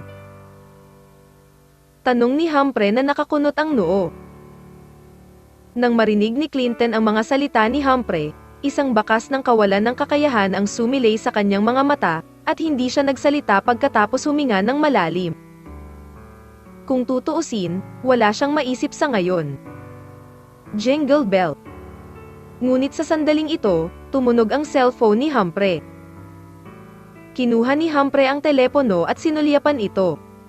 Agad na nagbago ang ekspresyon ng kanyang mukha. Mabilis niyang sinagot ang telepono at sinabi sa napakagalang na tono, "Mr. Fang, bakit mo naalala na tumawag sa akin? Lumapit ka sa akin ngayon," sabi ng kabilang side sa mahinang boses. "Okay, naiintindihan ko."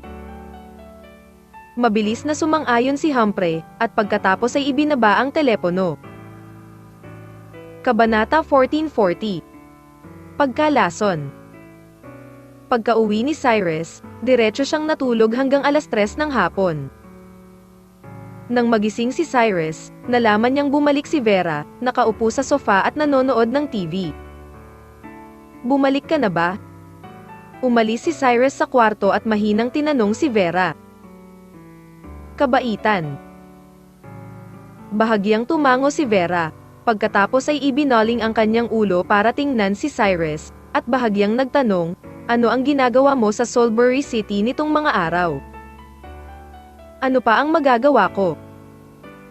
Ang manatili sa aking kasintahan ng ilang araw, at pagkatapos ay makilahok sa magkasanib na pagdiriwang na ginanap ng 3 unibersidad sa Salisbury, at tumugtog ng pyesa ng piano." Naglakad si Cyrus sa harap ng refrigerator at binuksan ito, gustong maghanap ng makakain. Ngunit walang magawa, nalaman ni Cyrus na wala sa refrigerator. Wala ba sa bahay? Walang imik na tanong ni Cyrus kay Vera. "Mukhang wala na," Vera said lightly. "Paano ang mga merienda na karaniwan mong kinakain?" Patuloy na tanong ni Cyrus. "Kumain na ako ng merienda. Gusto mo bang lumabas at bumili ng para sa akin ngayon?" Vera said softly. Labis na hindi nakaimik si Cyrus nang marinig niya ang mga salita ni Vera, at sinabing nakapout ang bibig, "Lalabas ako para kumain. Gusto mo bang sumama sa akin?" "Hindi, pamayat ako kamakailan." Vera shook her head. "Kung gayon, pupunta ako ng mag-isa." Pagkasabi nito ni Cyrus, tinulak niya ang pinto at lumabas ng bahay. Pagkatapos maglakad palabas ng komunidad. Orihinal na binalak ni Cyrus na tawagin sina Benny at Stephen ng magkasama. Ngunit sa kasamaang palad ay nasa klase pa sina Benny at Stephen, kaya si Cyrus ay makakahanap lang ng pansit na tindahan ng mag-isa. Pagpasok sa tindahan ng pansit, nakita ni Cyrus na wala masyadong tao sa loob, kaya humanap na lang siya ng upuan at umupo. "Ano ang gusto mong kainin?" Lumapit ang waiter kay Cyrus, dala ang menu at nakangiting tinanong si Cyrus. "Dalhan mo na lang ako ng isang bowl ng beef noodles." Sinulyapan lang ni Cyrus ang menu at mahinahong sinabi, "Okay, sandali." Pumayag naman ang waiter, saka tumalikod at umalis. Kinuha ni Cyrus ang kanyang mobile phone at tiningnan ang mga missed calls at text messages. Sa pangkalahatan, karamihan sa mga ito ay walang kwentang mensahe, kaya isinantabi ni Cyrus ang kanyang mobile phone. Pagkalipas ng ilang minuto, lumapit ang waiter kay Cyrus na may dalang isang mangkok ng umuusok na beef noodles, at mahinang sinabi kay Cyrus, "Handa na ang iyong noodles." "Salamat." Tumingin si Cyrus sa waiter at ngumiti, pagkatapos ay kinuha ang kanyang chopsticks at nagsimulang kumain. Bagamat napakayaman na ni Cyrus ngayon, sa katunayan, hindi gaanong nagbago ang mga gawin ni Cyrus sa pamumuhay. Talaga, kung ano ang gustong kainin ni Cyrus noon ay kung ano ang gusto niyang kainin ngayon, at kung ano ang ayaw ni Cyrus noon ay ayaw din nito. Si Cyrus, isang noodle restaurant sa gate ng komunidad, ay madalas na pumupunta rito at gustong-gusto ang beef noodles. Ngunit pagkatapos kumain ng 2 kagat, biglang naramdaman ni Cyrus na may mali sa pansit ngayon, at tila iba ang lasa sa mga nauna. "Waiter!" Si Cyrus ay likas na sumigaw, ngunit bago matapos ni Cyrus ang susunod na pangungusap, nakaramdam siya ng pagkahilo sa kanyang utak, na parang umiikot ang mundo. Alam ni Cyrus sa kanyang puso na maaaring ito ang problema nitong mangkok ng noodles. Dapat ay may naglagay ng gamot sa mangkok ng pansit na ito. Kaya agad niyang nilabas ang kanyang cellphone at naghanda para tumawag. Sa oras na ito, walang oras si Cyrus para isipin kung sino ang tatawagan. Ang gusto lang niya ay ipakalat ang balita ng kanyang pagkalason. Ngunit walang magawa, napakabilis ng epekto ng gamot, at bago pa mailabas ni Cyrus ang kanyang mobile phone, nakome siya. Bang! Malakas na nauntog ang ulo ni Cyrus sa mesa, at hindi na alam ni Cyrus ang sumunod na nangyari. Hindi ko alam kung gaano katagal bago dahan-daang iminulat ni Cyrus ang kanyang mga mata. Sa sandaling imulat ni Cyrus ang kanyang mga mata, naramdaman niyang parang mabibiyak ang kanyang ulo, at ang sakit ay tumutusok, at hindi alam ni Cyrus ang nangyari. Naalala niya na kumain siya ng isang mangkok ng noodles, at pagkatapos ay nahimete siya. Nasa coma. Matagal bago nasanay si Cyrus sa kanyang sakit ng ulo, at saka pa-imple niyang pinagmamasdan ang paligid. Sa oras na ito, nasa isang silid si Cyrus.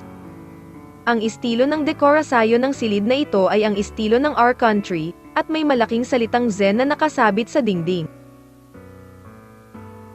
Napakaganda pa rin ang kapaligiran sa silid, ngunit sa pagkakataong ito ay nakatali ang mga kamay at paa ni Cyrus, at napakalakas ng lubid. Ilang beses na nagpumiglas si Cyrus at hindi nakawala. May tao ba dyan? Walang magawang sumigaw si Cyrus, ngunit walang tumugon ng mahabang panahon. Alam ni Cyrus na malamang na siya ay kinidnap ng isang tao, ngunit hindi masyadong malinaw ni Cyrus kung sino ang kumidnap sa kanya. Crunch. Sa sandaling ito, biglang itinulak ang pinto ng kwarto mula sa labas. Tumingala si Cyrus sa pinto at nakita ang isang magandang babae na nakaitim na cheongsam na naglalakad papunta sa silid na may matataas na takong. Napaka-sexy at hot ng figure ng babae, na may standard na hugis S, na may macelan at kaakit-akit na hitsura, at ang kanyang hitsura. Ang mga mata ay cat-anji tanging at kaakit-akit. May bahid ng lamig sa loob nito, at ang mahabang kulay ube na buhok ay naging mas kaakit-akit sa orihinal na magandang mukha ng babae. Ang hitsura ng babaeng ito ay hindi maaaring ituring bilang ang pinakamataas na kagandahan. Ngunit ang kanyang magandang mukha ay nagpapalabas ng mga pagsabog ng kagandahan sa lahat ng oras. At ang kanyang figura ay napakainit din, na may matataas na kambal na taluktok at balingkinitan na puting mga binti. Lahat ay nagpapalabas ito ay isang nakamamatay na tukso, ngunit kahit sinong lalaki na makakita ng ganyang babae ay dapat may impulse. Kaya lang, wala sa mood si Cyrus na pakialaman ang mga bagay na ito ngayon. Pilit niyang inaalala kung sino ang babaeng ito sa isip niya, pero kahit anong isipin niya, hindi niya maalala na kilala niya ang babaeng ito. Sa likod ng babae ay isang malakas na lalaki. Ang malakas na lalaki ay dapat na nasa 40 taong gulang. Siya ay matangkad at matipuno, may matipunong hitsura at napakaseryoso ng mukha. Nararamdaman ni Cyrus na ang malakas na lalaking ito ay dapat na isang mandirigma, at ang kanyang kaharian ay hindi mababa. Iyang Master de la Cruz, hello. Nagkusa ang babae na maglakad sa harap ni Cyrus at mahinang sinabi kay Cyrus. Sino ka? Tanong ni Cyrus na walang ekspresyon ang mukha. Ang pangalan ko ay Trixie Tian. Malumanay na sabi ng babae. Trixie Tian. Hindi napigilan ni Cyrus na matigilan nang marinig niya ang pangalan, at may bakas ng pagdududa sa kanyang mga mata, dahil pakiramdam niya ay hindi iyon Chinese na pangalan. Young Master de la Cruz. Huwag kang mag-usisa. Ako ay mula sa China, ngunit ang aking ina ay mula sa China, kaya mayroon akong ganoong pangalan, ngunit ako ay nanirahan sa China mula noong ako ay napakabata. Tila nakita ni Trixie ang pagdududa ni Cyrus at nagkusa siyang magpaliwanag. Kabanata 1441. Kaiyahiya sa sarili. Maingat na tiningnan ni Cyrus si Trixie sa kanyang harapan mula sa itaas hanggang sa ibaba, at sa wakas ay natukoy niya na hindi niya talaga kilala ang babaeng ito. Mukhang hindi pa kita nakilala. Ano ang itinali mo sa akin dito? Blanko ang tanong ni Cyrus kay Trixie. Sa oras na ito, medyo kalmado pa rin ang mood ni Cyrus, dahil malinaw na malinaw sa kanya na kung talagang balak siyang patayin ng kabilang partido, magagawa niya ito ng direkta. At alam ni Cyrus na ang Trixie na ito ay hindi dapat maging isang mangangalakal na pilak. Ang mga taong iyon sa mangangalakal ng pilak ay palaging napakasama ng loob. Kung talagang nahulog si Cyrus sa mga kamay ng mga nasa mangangalakal na pilak, tiyak na patay na siya ngayon. Iyang Master de la Cruz, hindi naman talaga mali siya na imbitahan kita dito sa ganitong paraan. Mahinang sabi ni Trixie kay Cyrus. Walang mali siya. Hindi napigilan ni Cyrus na mapangiti nang marinig niya ang mga salita ni Trixie, at pagkatapos ay blankong sinabi. Kung talagang wala kang masamang intensyon, bakit mo ako inagaw? Nag-aalala lang ako na tumakas si Young Master de la Cruz. Paliwanag ni Trixie. Bahagyang tumingin si Cyrus kay Trixie, at pagkatapos ay bumulong, kung gayon, maaari mo ba akong bitawan ngayon? Sige. Bahagyang tumango si Trixie, saka tumingin sa malakas na lalaki sa tabi niya. Diretso ang lakad ng malakas na lalaki kay Cyrus at tinulungan si Cyrus na buksan ang lubid. Matapos tanggalin ang tali, pasimpleng ginalaw ni Cyrus ang kanyang katawan, at pagkatapos ay tinanong si Trixie, ano ang sinusubukan mong gawin sa pagkidnap sa akin dito? Gusto kong makipagtulungan sa iyo, Young Master de la Cruz. Sagot ni Trixie. Pagtutulungan. Napangiti ng masama si Cyrus pagkatapos marinig ito, at pagkatapos ay mahinang nagsabi. Pasensya na. Hindi kita kilala ngayon, at hindi ko alam kung sino ka, kaya hindi ako makikipagtulungan sa iyo. Master de la Cruz, iminumungkahi kong makinig ka sa sasabihin ko. Sabi ni Trixie na nakakunot ang noo.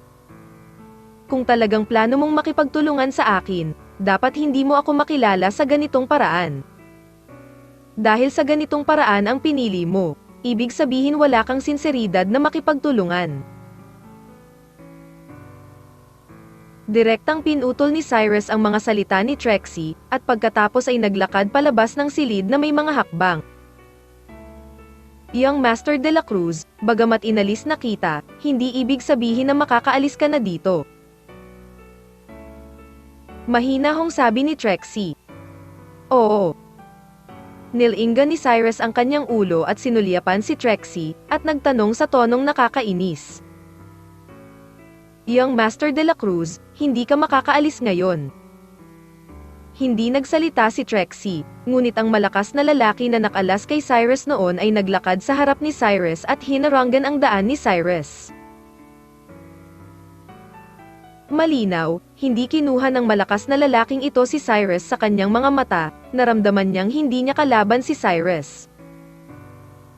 Tiningnan ni Cyrus ang malakas na lalaki pataas at pababa, at pagkatapos ay sinabing blanko, sa tingin mo ba mapipigilan mo ako? Dapat okay lang. Tumingin ang nasa katanghali ang gulang na lalaki kay Cyrus at bahagyang tumango. Haha. Hindi napigilan ni Cyrus na mapamura pagkatapos marinig ito, at pagkatapos ay mahinang nagsabi. Mukhang wala kang pinakamagandang takdang aralin bago gawin ang iyong trabaho sa akin. Hindi mo ba alam na isa rin akong martial artist? Natural na alam kong isa kang martial artist, Young Master de la Cruz, ngunit mayroon ding malalakas at mahinang martial artist. Walang ekspresyon na sigaw ni Trixie kay Cyrus. Nilingan ni Cyrus ang kanyang ulo at sinulyapan si Trixie. Pagkatapos ay bahagyang tumango at sinabing, tama ka, ang mga mandirigma ay may mga kalakasan at kahinaan, ngunit paano mo malalaman na ang taong ito ay magiging mas malakas kaysa sa akin? Malalaman mo kung susubukan mo o hindi. Ang malakas na lalaki ay tila naramdaman ang paghamak ni Cyrus sa kanyang mga salita, at isang bakas ng galit ang sumilay sa kanyang mga mata. At alam na alam din ni Trixie sa kanyang puso na kung hindi niya tuturuan ng leksyon si Cyrus, hinding-hindi magiging masunurin si Cyrus, kaya hindi niya pinigilan ang malakas na lalaki.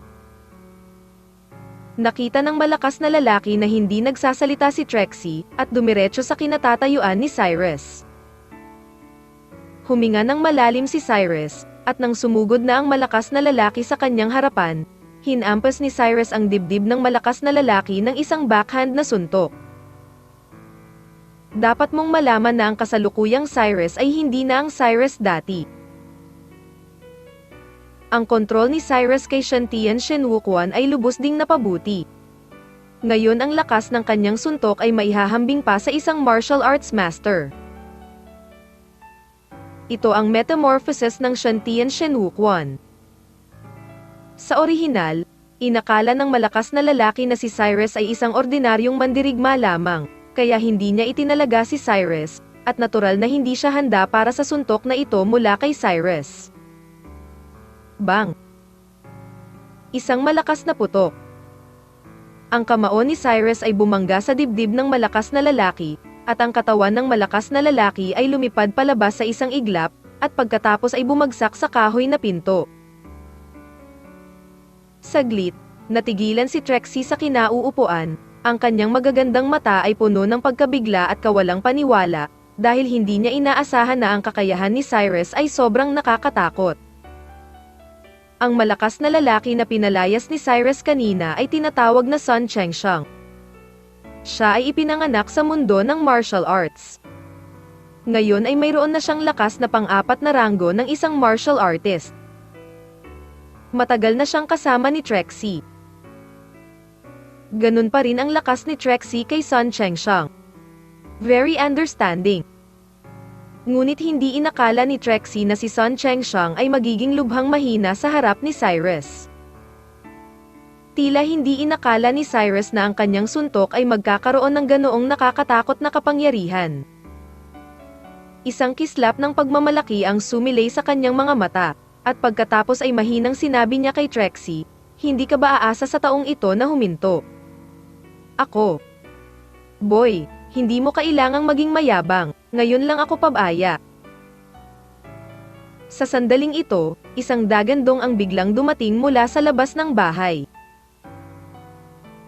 Kaagad na sinundan ng mabilis na mga yabag, mabilis na pumasok si Sun Chengxiang sa silid, na may abnormal na galit na ekspresyon sa kanyang mukha, at tinitigan si Cyrus ng masama. At bahagyang sinulyapan ni Cyrus si Sun Chengxiang, at pagkatapos ay napakatahimik na sinabi, "Hindi mo ako kalaban, ipinapayo ko sa iyo na huwag mong hiyain ang iyong sarili." Iniinsulto ang sarili. Nang marinig ni Sun Chengxiang ang mga salita ni Cyrus, ang ekspresyon ng kanyang mukha ay tila mas galit, dahil hindi pa siya napahiya ng ganito. Dapat mong malaman na kahit na ang pang-apat na ranggo ng isang martial artist ay hindi na isang makapangyarihang martial artist sa mga mata ni Cyrus. Pagkatapos ng lahat, si Cyrus ay isang master ng martial arts sa simula, ngunit sa totoong buhay, ang martial artist mismo ay napakabihirang. Mas bihira pa ang maging isang fourth-rank martial artist. Kaya walang paraan si Sun Chengxiang na tanggapin ang gayong kahihiyan. Tumingin si Trixie kay Cyrus na may bakas ng kawalan ng kakayahan sa kanyang mga mata, at mahinang bumantong hininga. "Hindi ba pwedeng mag-chat na lang tayo? Bakit kailangan nating gawin ito?"